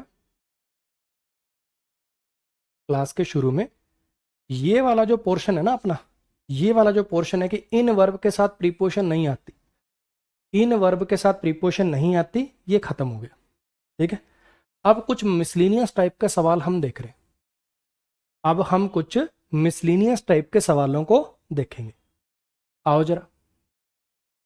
सर ये वाले नहीं कराओगे क्या? अरे सब होगा, शांति रखो, पेशेंस रखो, मैं अपने सीक्वेंस के हिसाब से चल रहा हूं, ठीक है। सर ये नहीं कराओगे क्या? अरे सब कराएंगे, बस जैसे मैं सीक्वेंस में जिसमें पढ़ा रहा हूं चलने दो। नेक्स्ट पे आ जाओ। He repeated their conversation with Rohan. उसने उनकी जो कॉन्वर्सेशन हुई ना रोहन के साथ, उसने उनकी जो कॉन्वर्सेशन हुई। अब काफी बच्चे कहेंगे सर देयर कैसे आगा, हिज आना चाहिए। अब मान लो 5-7 लोगों ने रोहन से कुछ बात करी और उन 5-7 लोगों में से एक आदमी आके बता रहा है, तो 5-7 लोगों ने जो उस रोहन से बात करी थी तो देयर कॉन्वर्सेशन ही तो लिखेंगे, आके ना। तो ऐसे परेशान मत हो ना, देयर कैसे लिख दिया। तो ये जो बंदा है, ये जो बंदा है, इसने उनकी जो कॉन्वर्सेशन हुई, उनकी क्यों लिख रहे हैं? क्योंकि जब ये रोहन से बात कर रहे थे तो 5-7 लोग थे, रोहन से जो कॉन्वर्सेशन हुई वो शब्द बा शब्द रिपीट कर दी, ठीक है। अब मुझे बताओ जरा यहां पे कौन सा ठीक है? ये जो मीनिंग मैं देना चाहता हूं कि शब्द बा शब्द एग्जैक्टली वही वर्ड यूज करे, वही वर्ड यूज करके, वही वर्ड यूज करके आपने वो कॉन्वर्सेशन रिपीट कर दी। तो मुझे बताओ जरा कि इस मीनिंग को देने के लिए इनमें से कौन सा फ्रेज ठीक है। थैंक यू आदित्य भाई, थैंक यू। बस अब और कमेंट मत करो ना।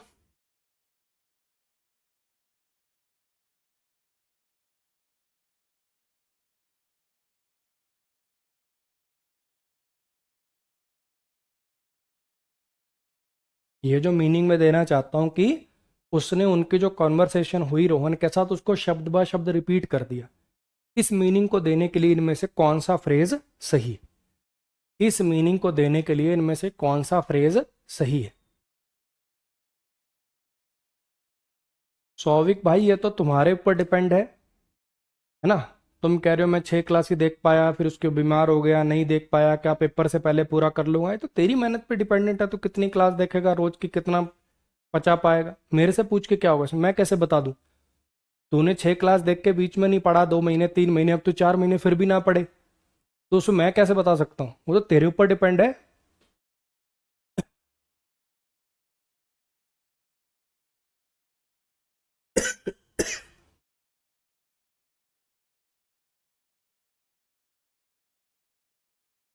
हाँ जी, ये जो मीनिंग होता है ना, शब्द बा शब्द किसी की बात को दोहरा देना, सुनने बोलने में मैं बहुत अच्छा लगेगा, word after word, word by word, word to word. ज़्यादातर इसमें आप वर्ड टू वर्ड बोल रहे होगे, लेकिन इस मीनिंग के लिए सही जो फ्रेज है वो ये, शब्द बा शब्द, जिसको आप कहते हैं ना एग्जैक्टली वही वर्ड यूज करके। अगर मैं कहूं यूजिंग सेम वर्ड्स, शब्द ब शब्द किसी की बात को दोहराना, ठीक है, उसके लिए सही फ्रेज होता है वर्ड फॉर वर्ड, उसके लिए सही फ्रेज है वर्ड फॉर वर्ड। सर फिर ये बाकी वर्ड बाय वर्ड वगैरह कहाँ लगेगा? ये बाकी फ्रेज ठीक नहीं है बच्चे, इसमें वर्ड बाय वर्ड हो सकता है, वो भी ट्रांसलेशन के केस में लगता है। जैसे मान लो कोई सेंटेंस हिंदी में लिखा हुआ है, उसको इंग्लिश में ट्रांसलेट करना है, इंग्लिश में लिखा है उसको हिंदी में ट्रांसलेट करना है, तो आप कह रहे हो मैंने शब्द एक एक के बाद एक शब्द ट्रांसलेट कर दिए, तो उसके लिए वर्ड यूज होता है वर्ड बाय वर्ड। ट्रांसलेशन के केस में ये यूज हो सकता है, ट्रांसलेशन के केस में ये वर्ड बाय वर्ड यूज हो सकता है। वर्ड बाय वर्ड फ्रेज का यूज आप करेंगे ट्रांसलेशन के केस में, जब एक लैंग्वेज से दूसरी लैंग्वेज में बात ट्रांसलेट कर रहे हो। अब ये जो आगे लिखा हुआ है जी, इसका मैं आपको रूल बता देता हूँ, ठीक है। वो रूल ये कहता है, वो रूल ये कहता है,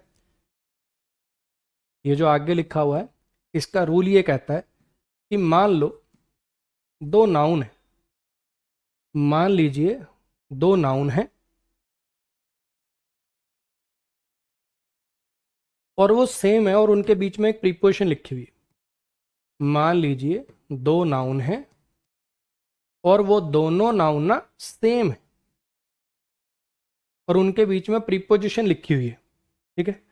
तो ये नाउन आपको सिंगुलर में लिखने पड़ेंगे, तो ये नाउन ना आपको सिंगुलर में लिखने पड़ेंगे। उसको भी करूं क्या मैं? अगर दो नाउन सेम है और उनके बीच में प्रीपोजिशन लिखी हुई है तो ये दोनों नाउन आपको सिंगुलर में लिखने पड़ेंगे। और अगर ये सब्जेक्ट का काम करेंगे, और अगर ये सब्जेक्ट का काम करेंगे तो आगे जो वर्ब आएगी वो भी सिंगुलर आएगी। रूल ये है कि अगर दो नाउन के बीच में प्रीपोजिशन आ रही हो और ये दोनों नाउन सेम हो, जैसे कुछ एग्जाम्पल लिख देता हूं मैं, कुछ एग्जाम्पल लिख देता हूं। जैसे आपने सुना होगा डे बाय डे, आपने जरूर सुना होगा day by day, day by day वो स्ट्रांग होता जा रहा है, डे बाय डे वो वीक होता जा रहा है। आपने फ्रेज जरूर सुना होगा डे बाय डे, ठीक है। अब ऐसा क्यों होता है जी? ऐसा इसलिए होता है मेरे भैया, ऐसा इसलिए होता है क्योंकि ये जो स्ट्रक्चर है ना, ये जो स्ट्रक्चर है कि बीच में प्रीपोजिशन से जब दो नाउन कनेक्टेड होते हैं तो रिपीटिशन को दिखाते हैं, दिन प्रतिदिन, दिन प्रतिदिन ये दिखाते हैं रिपीटिशन को। स्पीकर आफ्टर स्पीकर, एक स्पीकर के बाद दूसरा स्पीकर, ट्री आफ्टर ट्री, एक के बाद एक ट्री। ये जो स्ट्रक्चर है ये रिपीटिशन को दिखाता है। और रिपीटिशन कैसे होती है एक एक करके ही तो बताओगे, हाँ कि ना? या तो सबका ही लिख दो, स्पीकर से चले गए। अगर आपको एक है ना एक के बाद एक, day by day, teacher after teacher, speaker after speaker, tree after tree, अगर ऐसा करना है तो ये दिखाता है एक के बाद एक। इसलिए यहां पर ये नाउन आपको सिंगुलर में लिखने पड़ते हैं। तो यहाँ पे स्पीकर के साथ जो एस लिखा हुआ है ये आपको काटना पड़ेगा। वर्ब सिंगुलर में लगाता, वर्ब सिंगुलर में लगाता, लेकिन पहले ही वर्ब की सेकंड फॉर्म है, वर्ब की सेकंड फॉर्म में तो सिंगुलर प्लूरल का चक्कर होता नहीं। यहाँ पे आप देख पा रहे हो कि ये प्रीपोजिशन बन जाता है और ये आगे का नाउन प्रीपोजिशन का ऑब्जेक्ट बन जाता है और ये सब्जेक्ट बन जाता है। तो यहाँ पे अगर ऐसा कुछ होता ना, यहाँ पे अगर ऐसा कुछ होता, हैज गॉन ऐसा कुछ होता, तो अपन अगर हैव गॉन होता तो काट के हैज गॉन भी करना पड़ता, यानी वर्ब भी सिंगुलर करनी पड़ती। इस बार तो ऐसा कुछ है नहीं, लेकिन आगे एक एडजेक्टिव लिखा हुआ है, speaker after speaker went to the podium to deliver their speech लिखा हुआ है। तो इसमें अपने को क्या करना पड़ेगा? स्पीकर सिंगुलर हो गया, तो यहाँ पे सबसे बढ़िया कॉम्बिनेशन तो है आप लिखो हिज और हर, क्योंकि स्पीकर मेल भी हो सकता है फीमेल भी हो सकती है। सेकंड ऑप्शन होता है हिज लिख देना, अगर जेंडर पता ना हो तो मस्कुलिन जेंडर प्रेफर करते हैं, ये लिख देना, हाँ क्या ना? और अभी सेंटेंस के अंदर दो जगह एरर हो रहे हैं।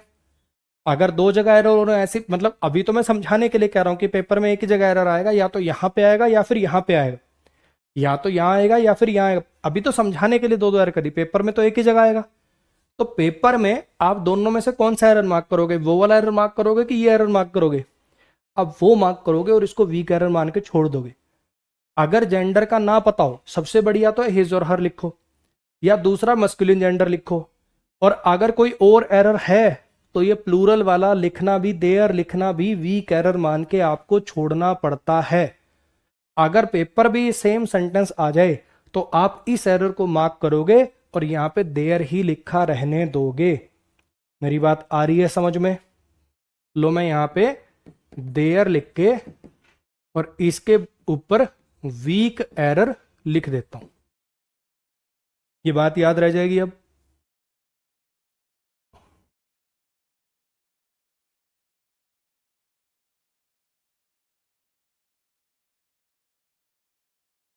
हाँ जी, इन दोनों सेंटेंसेस को देखिए जरा, इन दोनों सेंटेंसेस को देखिए जरा।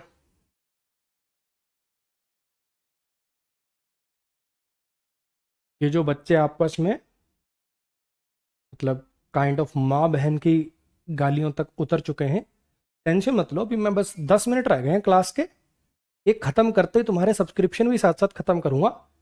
बस थोड़ा सा पेशेंस रखो तुम, ठीक है?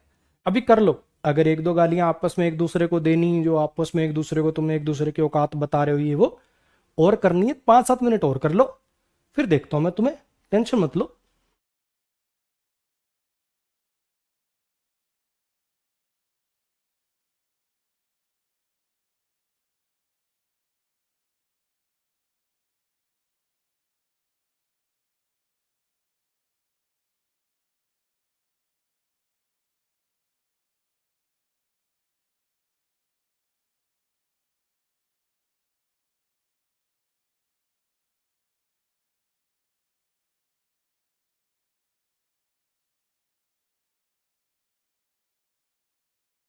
अब ये वाला जो सेंटेंस है, इसका रूल मैं आपको बताता हूं।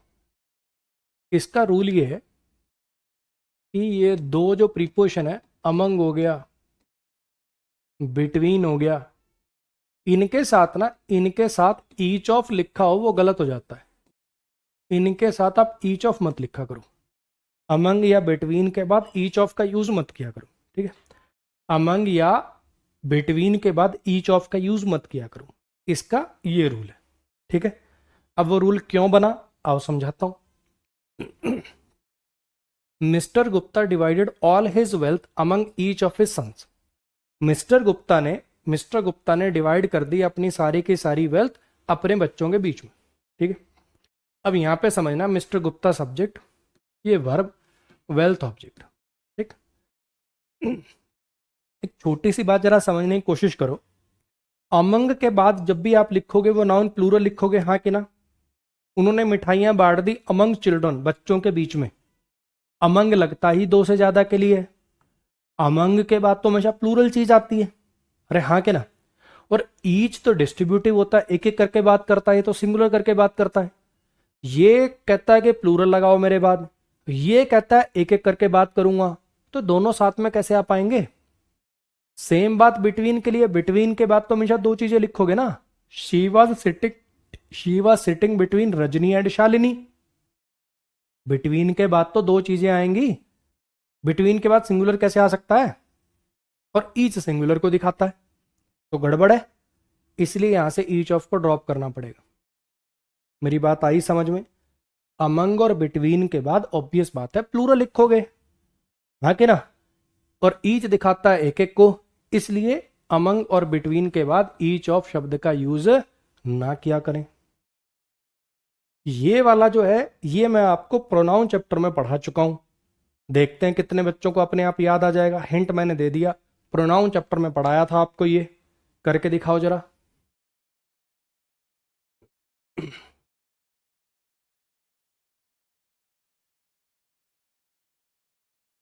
You are the best teacher I have studied under. Thank you Kanchan ji, thank you Aryan भाई, थैंक यू।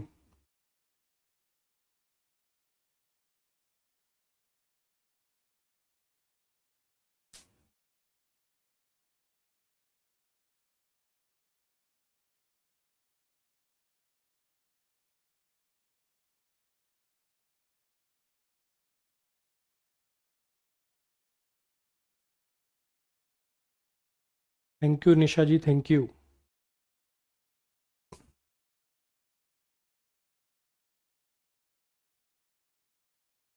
अभी तक 3 एग्जाम क्लियर कर चुके हो, इन्हें नंबर।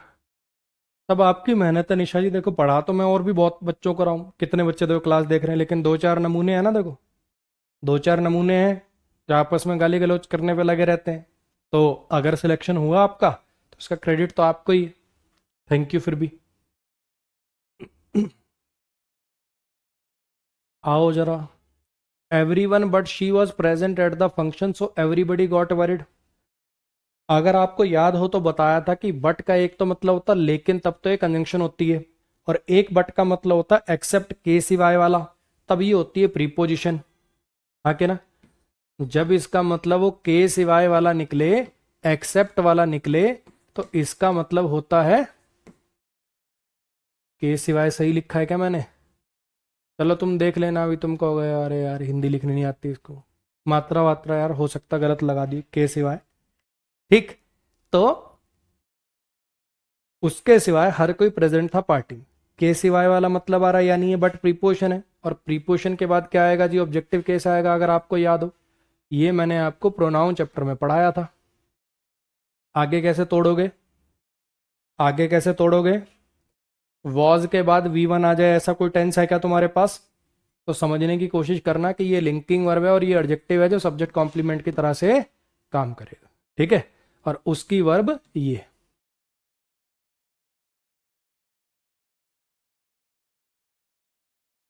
इस पे आइए जरा।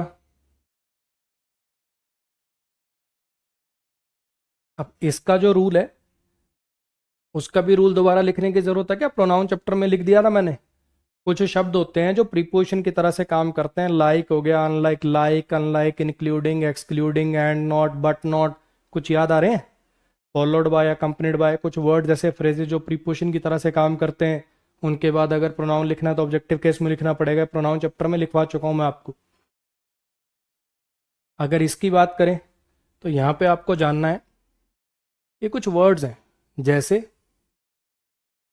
लास्ट हो गया, दिस हो गया, और इनके साथ अगर टाइम को बताने वाला नाउन लिखा हो, last Sunday, last Monday, last year, next Monday, next Sunday, next year, next week, this Monday, ये वाले जो शब्द हैं,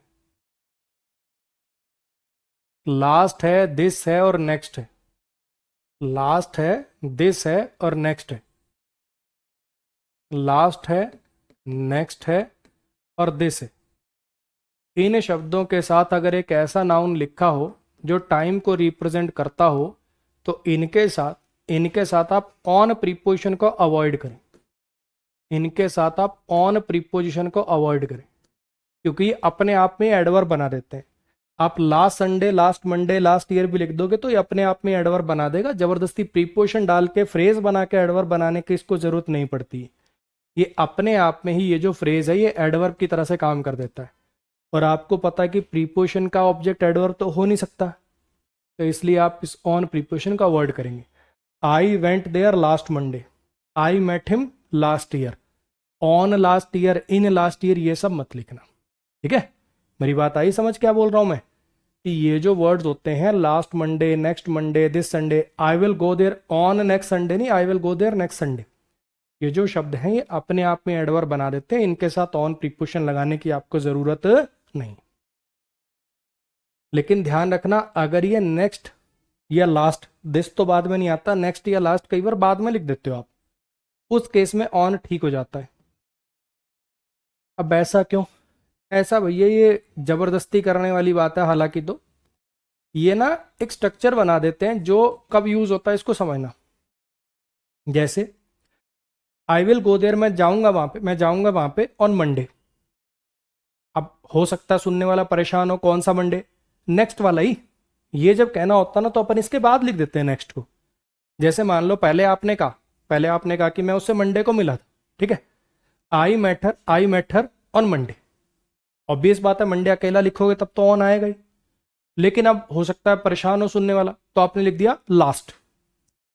तो अगर ये बाद में लिख देते ना तो स्ट्रक्चर ऐसा बन जाता है। और अगर बाद में लिख रहे हो तो आप ये मानोगे कि अब ये एडवर्ब वाला स्ट्रक्चर नहीं बना पा रहा, इसलिए ऑन प्रीपोजिशन आपको डालनी पड़ेगी। ये जबरदस्ती आपने सिर्फ इसको क्वालिफाई करने के लिए बाद में बोला है। On Monday next, on Monday last, अगर ये बाद में लिखे हो तब ये प्रीपोजिशन अलाउड हो जाती है। ठीक है, नेक्स्ट पे आ जाइए।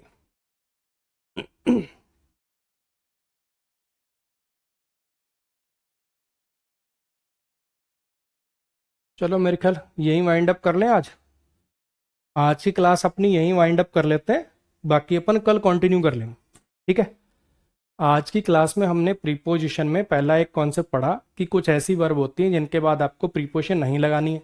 क्या लॉजिक था? वो सारी की सारी वर्ब ट्रांजिटिव थी। ठीक है, और उसके अंदर कुछ कंफ्यूज हो सकते हो, कई बार वो फ्रेजल वर्ब बन जाती है तब प्रीपोजिशन आ जाती है, या वो वर्ब होती नहीं, नाउन बन जाए तब प्रीपोजिशन आ जाती है। ऐसी जो कंफ्यूजन थी उसके लिए सेंटेंसेस कराया आपको। फिर कुछ मिसलिनियस कॉन्सेप्ट, अलग अलग छोटे छोटे एक एक लाइन के जो रूल हैं, है ना, प्रीपोजिशन पे बेस्ड जो सवाल बनते हैं, उनको आपको कराना शुरू किया है, जिसको अपन अपनी नेक्स्ट क्लास के अंदर कंटिन्यू करेंगे। ठीक, ऐसे ही मन लगाकर पढ़ते रहिए सिक्वेंशियल वे में। जैसे मैंने आपको जिस सीक्वेंस में पढ़ाया है उस सीक्वेंस के अंदर अगर आप पढ़ेंगे, अपने नोट्स को रिवाइज करेंगे, हर चैप्टर की साथ साथ प्रैक्टिस करते चलेंगे, तो आपको ग्रामर के अंदर दिक्कत नहीं आएगी। ठीक है, 100 में से देखो हर एक बच्चे का ना लेवल अलग अलग होता है, ये बात आपको समझनी पड़ेगी। एक ऐसा बच्चा जो पहले से इंग्लिश मीडियम का है, जिसकी कमांड पहले से अच्छी इंग्लिश में, वो हो सकता है बहुत जल्दी चीज़ों को कैच कर ले।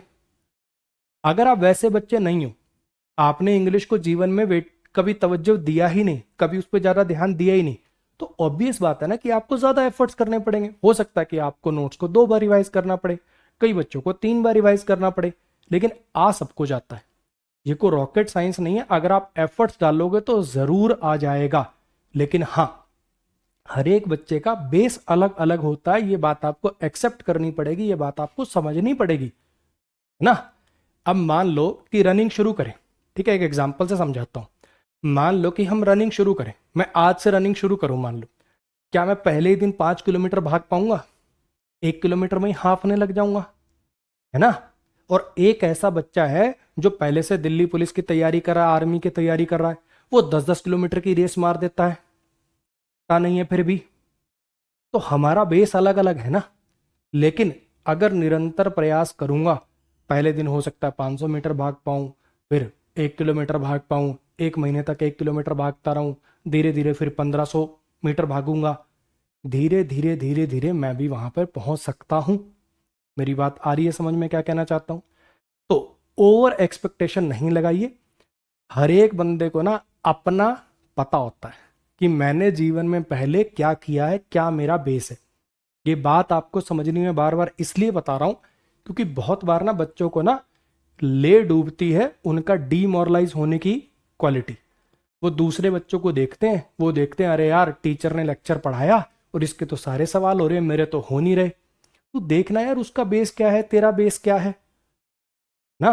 और कई बार कुछ इंटरव्यूज देख लेते हैं अपन टॉपर्स के, अच्छा मैंने तो 3 महीने में क्रैक कर दिया, मैंने तो 2 महीने में क्रैक कर दिया, मैंने तो 6 महीने में क्रैक कर लिया, और तुम देख पा रहे हो तुम्हारा एक सब्जेक्ट का सिलेबस ही नहीं कवर हो रहा 6 महीने में। तो बच्चे समझना, उसका बेस अलग है, आपका बेस अलग है, आपको समय ज्यादा देना पड़ेगा। लेकिन हाँ, अगर तू समय देगा मेहनत से, शिद्दत से, तो तेरे से भी हो जाएगा। ये कोई ऐसा सिलेबस नहीं है जो आप मेहनत करो तो ना कर पाओ, ऐसा ही सिलेबस नहीं है। ठीक है, मिलेंगे अगली क्लास में। आज के लिए गुड नाइट।